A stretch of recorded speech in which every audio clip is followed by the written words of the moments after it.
Today's game, because of the ball pace, you're having to have shorter and shorter swings to deal with the amount of pace that you're getting. Also, to have a consistent forehand, you want to have a small stroke. So, in this video, I'm going to show you how to make your swing more compact so you can have more consistency and deal with more power.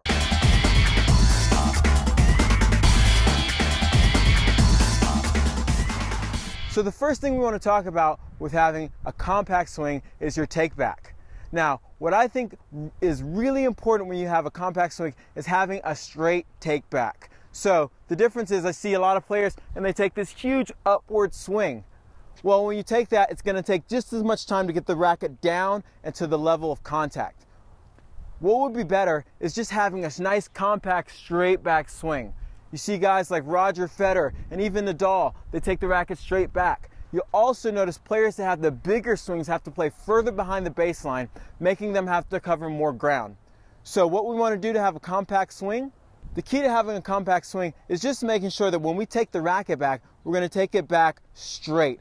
I like to use the analogy as having a table and just taking your racket back on top of the table. We're not going to lift the racket off of the table. If you find yourself taking the racket way up, you're going to also find yourself hitting the balls late, and we don't want that. So make sure we're taking the racket straight back.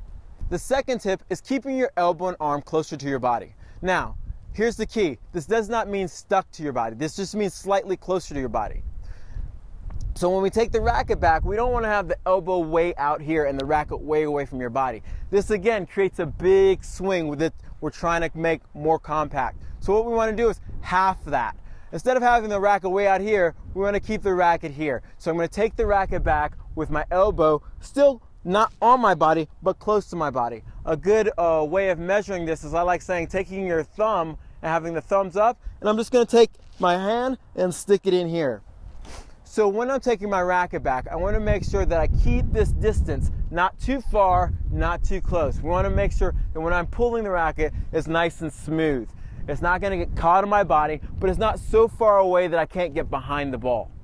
So that's the key to making sure that we have a nice take back that's not too far away from our body. The third and final key is making sure that you have your swing, what I call is on the side of your body.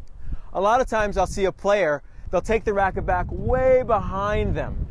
And I like to say, imagine you have a brick wall right here, and I don't want to take the racket back and hit the brick wall. The key is here, I'm keeping my hand on the side of my body here. I don't have to keep the racket completely on the side, but I'm keeping my hand on the side. So when I take the racket back, then my swing is on the side of my body.